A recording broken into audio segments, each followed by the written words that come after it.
몸을 조금 근본적으로 회복해야 될 것 같아서 이 약물로 조절하는 거는 쓸 때만 줄어들고 계속 올라오는 이걸 반복하다 보니까 근본적인 방법을 찾고 싶어서 오셨던 분이거든요. 이 치료에 있어서 겉으로 드러나는 상태로만 보면 이렇게 올라온 염증 반응이 순차적으로 사라지니까 아, 이분들도 어떤 면역력을 잘 억제하는 약을 썼겠구나 라고 생각하시기 쉬우시겠지만 그게 아니고 이 반응이 오면 이제 못 걷기 시작해서 목발을 짚으시고 휠체어까지 타고 오셨었어요. 움직이는 게 힘드니까. 그랬던 분이 이제는 걸어 다니시고요. 고지혈증도 약 끊고 정상 수치가 왔고, 이거 이렇게 2달 만에 된 것도 빠른 거거든요. 약물 없이. 이분은 약물 다 끊고 이렇게 된 거니까요. 약 쓰면서 관리돼서 난 괜찮지 않나라고 생각하시는 분들한테 좀 경고하려고 보여드리는 건데, 그러니까 결국 이 건선이라는 질환을 피부 질환으로 바라보니까 이해가 안 되는 거지만, 피부 질환이 아니라 이건 분명한 명력 질환이고 대사 질환의 연장선으로 보셔야 돼요. 안녕하세요. 이배만의원 허준영 원장입니다. 구독자 이벤트 참여해주신 여러분 모두 진심으로 감사드리고, 질문 주신 내용들 중에 몇 가지 질문에 대한 답변을 오늘 영상으로 좀 답변을 드리고자 합니다. 오늘 첫 번째 질문 주셨던 것들이 이제 건선 관련된 2가지 질문이 좀 있는데, 먼저 저희 어머니가 50대이신데 면역이 떨어지셨는지 건선이 연고를 발라도 낫지 않고 점점 번지고 커지더라고요. 너무 속상해요. EBMTV에서 건선에 대해서 자세하게 알고 싶어요 라고 질문 네모 고양이님이 주셨고요. 다음이 구독자 2,000명 돌파를 달성한 EBMTV 너무 축하드립니다. 저는 개인적으로 건선으로 치료 효과를 크게 보지 못했을 때 꾸준히 그냥 치료받는 게 좋을지 아니면 다른 방향으로 바꿔 치료를 받아보는 게 좋을지 궁금하네요. 질문 주셨는데, 건선에 대한 질문들에 대한 답변을 좀 드려보려고 하는데, 일단 건선은 우리가 겉으로 드러나는 모습 때문에 피부 질환으로 생각을 많이 하시지만 기본적으로 면역 질환이거든요. 사실 피부 질환들 중에서 면역 질환이라고 불리는 것도 여러 가지가 있는데, 대표적으로 일단 아토피성 피부염, 그리고 이제 건선 이 2가지를 많이 면역 질환으로 알고 계신 피부 질환 중에 하나인데, 사실 그 중에서도 건선은 조금 더 어려운 질환으로 저는 분류를 하는데요.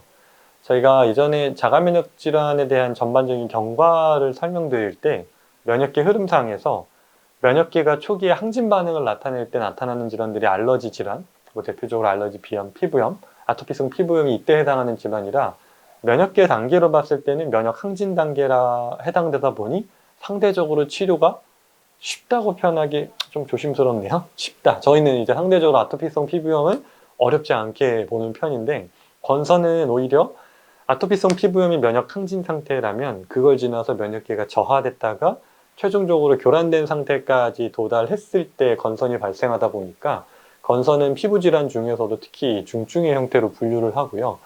자가면역 질환으로 분류가 되는 피부질환이다 보니까 아토피성 피부염이랑 비교했을 때에는 치료에 걸리는 시간도 훨씬 더 길고요.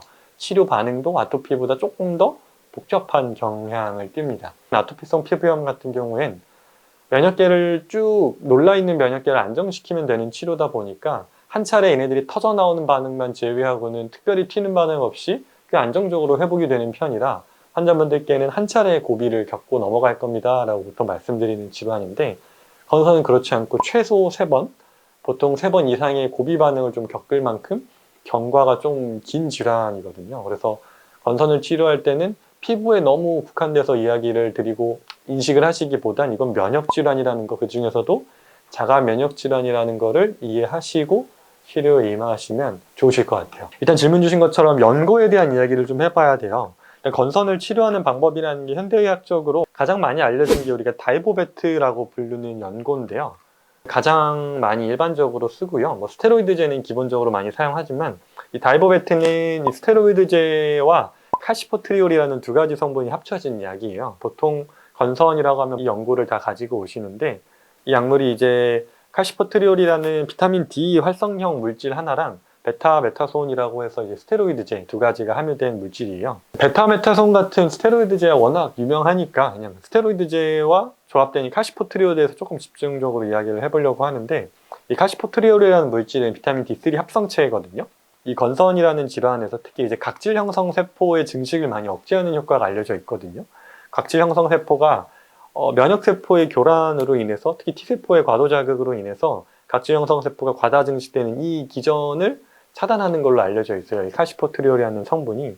그래서 첫 번째로는 세포 증식 억제와 분화 촉진 효과라고 해서 이 기전이 첫 번째로 알려져 있고, 또 이제는 조금 더 뒷단으로 들어가서 이 물질이 이 T세포의 활성화를 억제하는 효과가 많이 알려져 있거든요.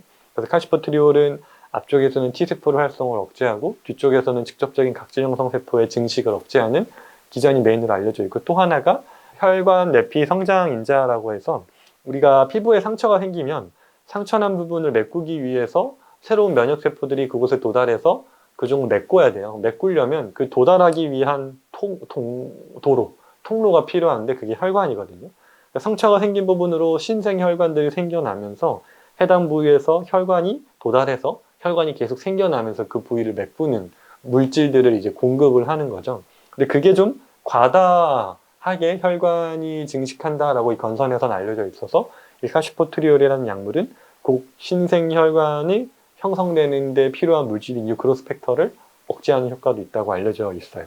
그래서 이런 과정을 통해서 T세포의 활성을 억제하고 각질 형성 세포의 과다 증식을 억제하고 또 그 기전이 되는 기저에 있는 혈관의 증식을 억제하는 이 세 가지 기전을 통해서 이 카시포트리올이라는 성분이 건선 치료약으로 많이 쓰이는데, 근데 문제는 지금 설명드린 내용들은 다 결국 억제거든요. 그러니까 건선이라는 거의 원인을 결국 따져봤을 땐 면역계 교란인데, 그 교란된 면역계를 교정하는 데 포커스를 맞춘 약물이 아니고, 이 교란된 면역세포들의 결과로 나타나게 되는 염증 반응, 그리고 혈관의 과다 증식, T세포의 과활성화, 각질 형성 세포의 과다 자극 같은 증식 같은 이런 결과적으로 나타난 증상들을 억제하는 데만 포커스를 맞춘 약물이다 보니까 이 연구의 장점은 썼을 때는 효과가 뛰어난 편인데 안 썼을 때는 바로바로 올라온다는 게 너무나 사실 당연한 거거든요. 그래서 이분이 질문해 주신 게 연고를 발라도 낫지 않고 점점 번진다라고 하셨는데, 연고는 절대로 이걸로는 치료는 할 수는 없고요. 증상을 조절해 놓을 뿐 건선을 완치하는 약은 절대로 아닙니다. 그리고 여기서 환자분이 질문 주신 거에 틀린 내용이 하나가 있는 게, 면역력이 떨어져서 나타나는 증상이 아니고요. 오히려 면역계가 과다하게 필요 이상으로 반응을 하기 때문에 이 증상이 나타났다라고 보시는 게 더 맞고요.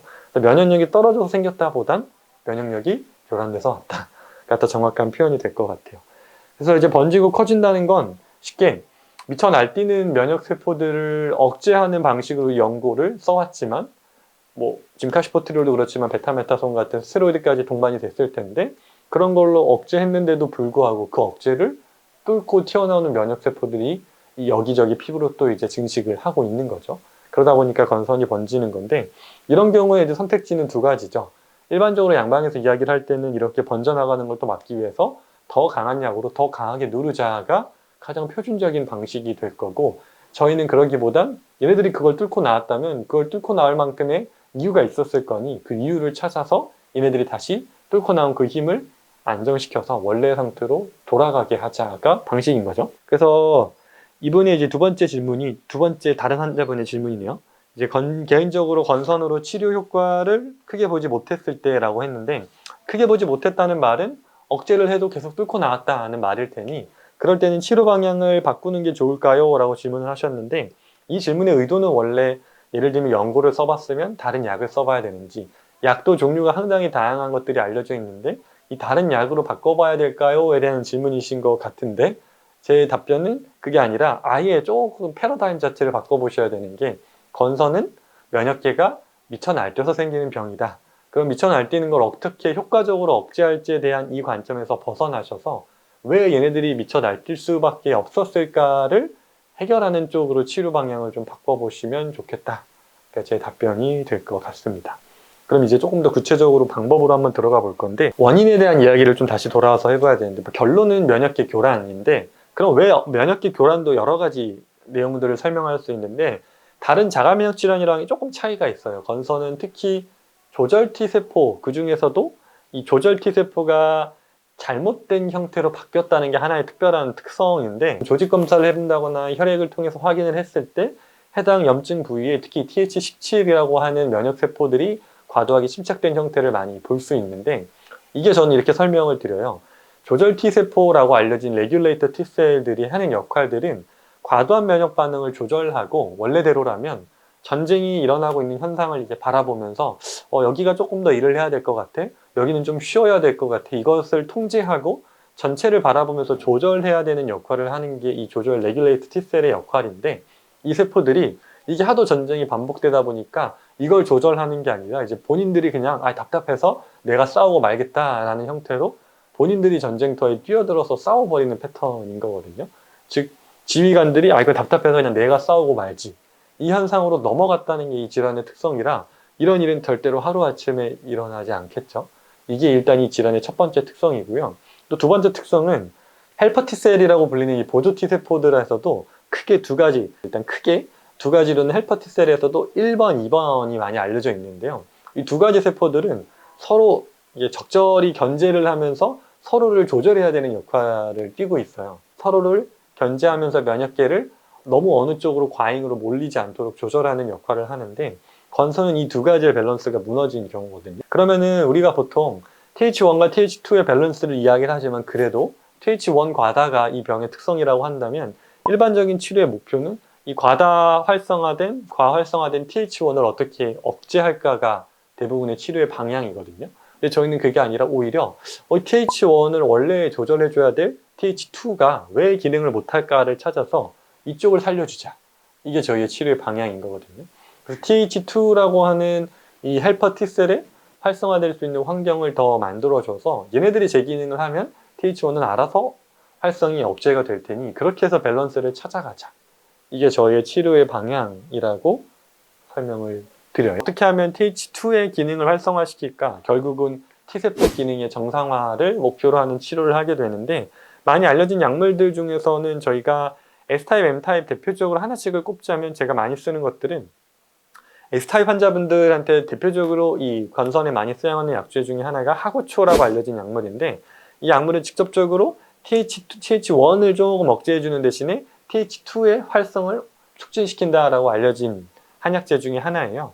이 생약제들을 보통 S타입 분들 환자분들한테는 건선 환자분들께 많이 사용을 하고요. M타입 분들은 가장 많이 쓰는 게 이 황금이라고 알려진 약물인데, 황금은 주로 이제 바이칼린이라고 하는 이 성분이 레귤레이터 T세포를 분화를 촉진해서 얘네들이 레귤레이터의 역할을 하도록, 즉 TH17 같은 한장에 뛰어들어서 싸우는 애들이 아니라 원래 역할에 충실할 수 있도록 도와주는 역할을 하고, 얘네들이 혹시나 답답해서 뛰어들려고 하면 야 잠깐 가지마 하고 잡아주는 역할을 하는 걸로 많이 알려져 있는 약물 생약제예요. 그래서 이 두 가지들을 대표적으로 많이 사용하는데, 이 이외에도 사용하는 약물들은 다양하게 있지만 가장 많이 알려지고 또 무난한 약제들을 설명드렸고, 나머지는 뭐 저희의 어떻게 보면 비법이다 보니까 다 알려드릴 수는 없지만, 이런 형태로 포인트는, 우리의 목표는 과활성화된 걸 억제하는 것보다, 그게 나쁘다는 게 아니라 그것보다 왜 이 과활성화를 통제하지 못했을까? 그 뭐가 모자라서 통제를 못했을까? 그 부분을 채우는 쪽. 저희는 그래서 억제보다는 증진, 억제보다는 채우고 활성화시키는 치료를 한다라고 많이 말씀을 드리고 있어요. 그렇게 이해하시면 좋을 것 같아요. 그래서 답변이 되셨을지 모르겠네요. 그래서 어떻게 하면 좋겠냐? 그래서 환자분들께는 이 두 질문에 대한 답변으로는, 억제하려고 해서 이거는 끝낼 수 있는 질환이 아닙니다. 약물을 통해서 면역 억제제, 생물학적 제제, 모든 약물들을 통해서 이 면역 반응을 억제해서 끝낼 수 있는 질환이 아니기 때문에, 어떻게 하면 그 억제를 도와줄 만한 내 몸의 정상 면역세포들이 누군지를 찾고 그 면역세포들을 어떻게 활성화시킬지, 여기에 집중하는 치료를 하셨으면 좋겠습니다. 좀 사례로 보면 이 환자분을 좀 볼 건데, 이분 같은 경우에는 이제 그러니까 전신에 있었던 건선 환자분이신데, 등에서 발생한 건선이 이렇게 있고, 가슴 쪽에도 판상형 건선이 이렇게 발생을 하고 있고요. 또 다리에도 이렇게 세 가지 부위가 주로 메인으로 나타났던 환자분인데, 아까 이야기한 전반적인 약물들을 다 써보셨던 분이에요.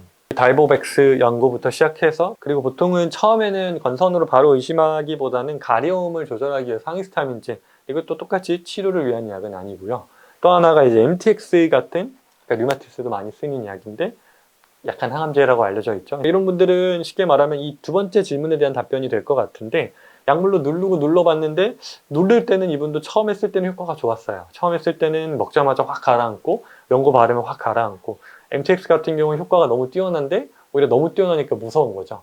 먹자마자 이렇게 피부가 확 가라앉으니까 효과는 좋은데 이거 정말 이 약이 뭐길래 이렇게 효과가 있나 알아보다 보니 항암제라고 알려져 있고 임신을 준비하는 분들은 이런 거 쓰면 안 돼요. 특히나 임신을 준비하는 게 보통 최소 3개월에서 6개월 정도는 약물을 끊어야 될 정도로 독성이 있는 약물인데 결혼 준비하셨던 분이 어쨌든 그러다 보니까 몸을 조금 근본적으로 회복해야 될 것 같아서 이 약물로 조절하는 거는 쓸 때만 줄어들고 계속 올라오는 이걸 반복하다 보니까 근본적인 방법을 찾고 싶어서 오셨던 분이거든요. 이분 같은 경우에는 제가 기억에 남는 이유가 젊은 남성분이었고 그러다 보니까 정말 회복 속도가 빨랐어요. 지금 첫 달 이제 5월달 사진이 이렇게 시작을 해서 한 달 한 달 눈에 띄게 이 건선이 떨어지는 패턴을 볼 수 있었는데 이분 같은 경우에는 사실 전 안타까운 게 엠텍스까지 쓸 상태도 아니었던 분한테 너무 쉽게 병원에서 빨리 조절하고 싶다는 이유로 너무 강한 약을 썼던 게 아닐까 할 정도로 반응이 참 빨랐던 환자분인데 이 치료에 있어서 겉으로 드러나는 상태로만 보면 이렇게 올라온 염증 반응이 순차적으로 사라지니까 이분들도 어떤 면역력을 잘 억제하는 약을 썼겠구나 라고 생각하시기 쉬우시겠지만 그게 아니고 이분한테 썼던 포커스 약이 아까 대표적으로 황금이라고 하는 약들 메인으로 이제 쓰게 되는데 그런 생약제들을 써서 목표하는 건 이 염증을 없애는 게 아니라 이 염증 반응을 방치시켰던 즉 면역세포들의 과잉을 방치할 수밖에 없었던 이유를 찾아서 그 조절 T세포의 기능을 올리고 헬퍼 T셀과 레귤레이터 T셀의 기능을 활성화시키는 방법을 통해서 치료를 했을 때 이런 형태로 반응을 하는 걸 볼 수가 있거든요. 이것보다 제가 건선 환자분들께 꼭 예시로 보여드리고 싶은 환자는 사실 이 환자분인데 이분도 똑같아요. 젊은 남성분이고 이제 시작은 건선이었어요. 근데 이분도 보면은 중고등학생 때였나요? 처음 건선을 진단받고 건선이 또 조절이 잘 됐어요. 약을 쓰면 좀 조절이 되고 또 약을 끊고 생활이 좀 무너지면 올라오고 이게 반복되다가 이제 심해진 게 군대에 갔을 때 이제 생활이 완전히 규칙적이긴 하지만 식사나 이런 것들이 그쪽에서 규칙성에서는 군대에서 이제 터져나오기 시작한 거예요. 건선이 심해지고 이제 거기서 추가로 관절염까지 이제 발생을 해서 건선은 고생하고 있었으니까 그러려니 했지만 이제 건선에 이어서 관절염까지 발생하고 보다 보니 이건 뭔가 심각하다라고 인지를 한 거죠. 그래서 최근 3년 전에 이제 건선성 관절염이라고 진단을 받고 치료를 하셨는데 이분 보시면 쓰시는 약들이 똑같아요. 메토트렉세이트라고 아까 알려진 항암제들을 시작으로 약한 항암제죠. 이 약물에 더해서 항염증 약물들 그리고 이 류마티스 관절염에 쓰는 약물들 그리고 또 그거에 더해서 동반되는 합병증인 고지혈증까지 갖고 계셨던 분인데 이 정도 약으로 조절이 되면 다행인데 조절이 잘 안 되다 보니까 지금 2주에 한 번씩 처음 오셨을 때 당시에 이 생물학적 제제라고 알려진 주사제들을 아까 이야기한 요 인터루킨의 그 사이토카인, 그러니까 T세포 레귤레이터 T셀이나 TH17 같은 세포들의 활성화와 연결된 사이토카인들을 직접적으로 억제하는 면역 억제제, 그러니까 생물학적 제제들을 종류별로 다 써셨던 분이에요. 다 썼다는 의미는 이걸로도 잘 안 되니 다음 약까지, 이걸로도 안 되니 다음 약까지. 이분 표현으로는 할 수 있는 방법은 다 해봐서 병원에서도 이제 뭔가 추가로 할 수 있는 게 없는 상황이라 저 치료를 오셨던 환자분인데 이분 같은 경우에는 사실 이 약들이 아예 안 들었던 건 아니에요. 이런 약을 쓰면서 조절은 됐는데 임신을 준비하는 과정에서 임신을 하려고 생각하다 보니 이 약물을 먹으면서 임신을 준비하는 건 좀 아닐 것 같아서 약을 끊고 싶기는 끊고 싶은데 그냥 끊었을 때는 어떻게 할지 모르겠고 끊었을 때는 터져나오는 걸 감당할 자신이 없어서 그리고 단순히 건선이라면 건선으로 끝이면 다행인데 이분은 관절염까지 있어서 실제로 이 환자분은 류마티스 관절염이 너무 심하셔서 처음 상담 오셨을 때 의자에 앉는 데 한참 걸렸어요.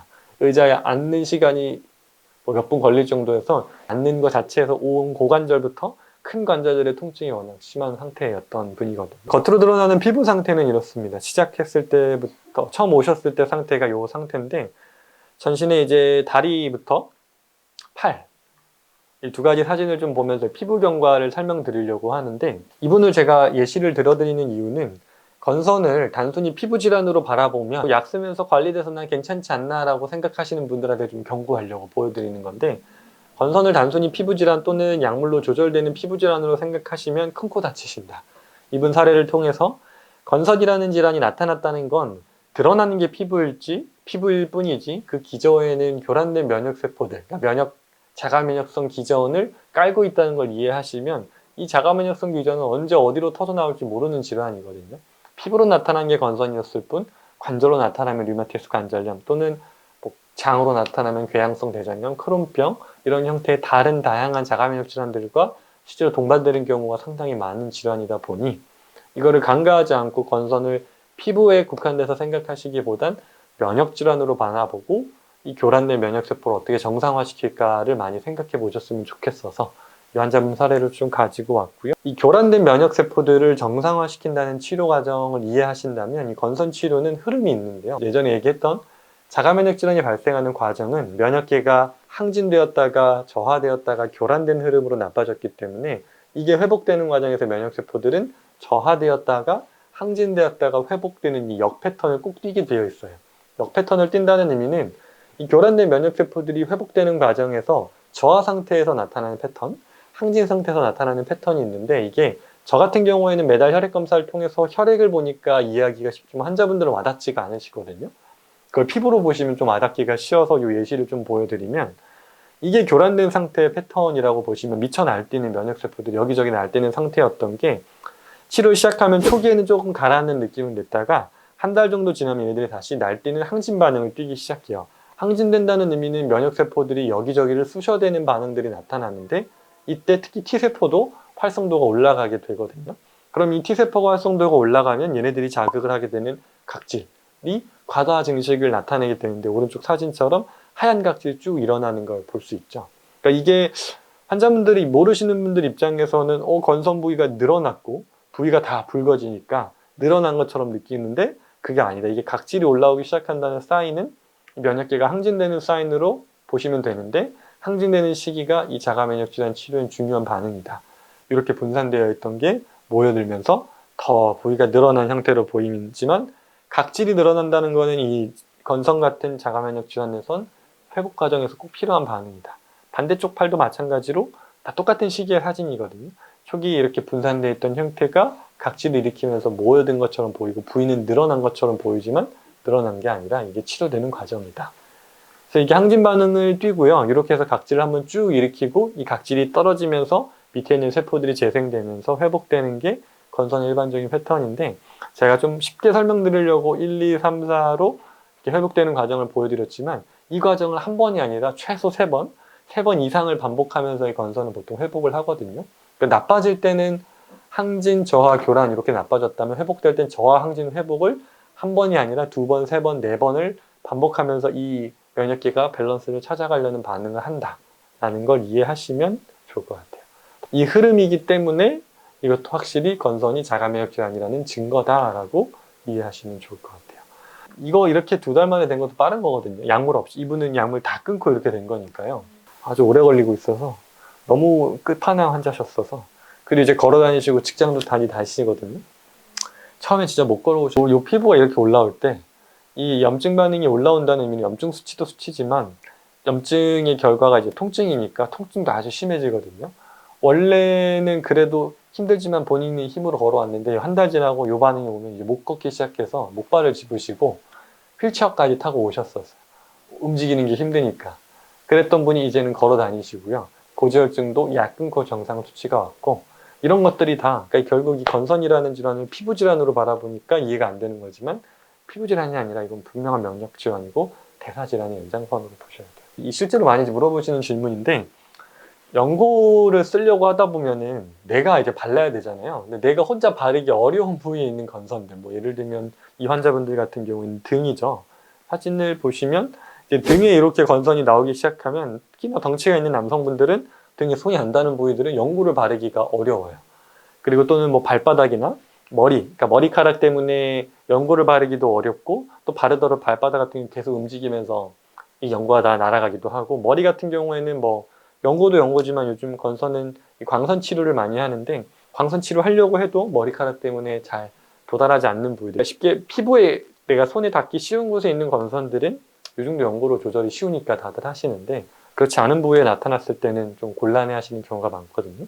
그럴 때는 그럼 여기 있으니까 약을 먹어야지 생각하시기보다는 더 악화되시기 전에 방금 말씀드렸던 그 감점을 이해하시고 면역계를 억제할 게 아니라 어떻게 정상화시킬까를 시도하는 치료를 해보셨으면 좋겠습니다. 피부 증상이 사라지고 면역계 안정은 당연히 가능하고 저는 그걸 완치라고 생각을 하는데 저희가 말하는 건강한 상태라는 건 교란된 면역세포들을 정상까지 만들어내는 게 제 역할이에요.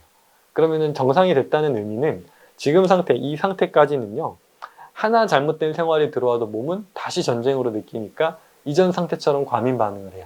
근데 정상적으로 돌아온 면역세포들이 그러니까 면역세포 정상화가 완료됐다라는 의미는 한 대 맞으면 한 대 맞은 것만큼의 반응을 하는 상태예요.